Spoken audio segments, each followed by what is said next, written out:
सरस्वती नदी को विलुप्त माना जाता है। ये नदी कुछ गलत तरीके से लिखा गया है। गंगा नदी बंगाल की खाड़ी में गिरती है। गंगा भारत की सबसे लंबी नदी है। गोदावरी को दक्षिण गंगा कहा जाता है। ब्रह्मपुत्र नदी को अरुणाचल प्रदेश में दिहांग नाम से जाना जाता है। नर्मदा और ताप्ती पश्चिम की या बहने वाली प्रमुख नदियां हैं। कावेरी नदी को वृद्धगंगा भी कहा जाता है। प्रयागराज इलाहाबाद में गंगा, यमुना और अदृश्य सरस्वती का संगम होता है। सिंधु नदी का अधिकांश भाग पाकिस्तान में बहता है।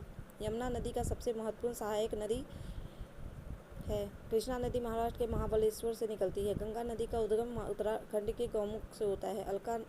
अलकनंदा और भागीरथी के संगम से गंगा का निर्माण होता है। कोसी नदी को बिहार का शोक कहा जाता है। ब्रह्मपुत्र को पूर्व का गंगा भी कहा जाता है। नर्मदा नदी मध्य प्रदेश और गुजरात के बीच सीमा बनाती है। गंगा नदी का डेल्टा सुंदरवन क्षेत्र में बनता है।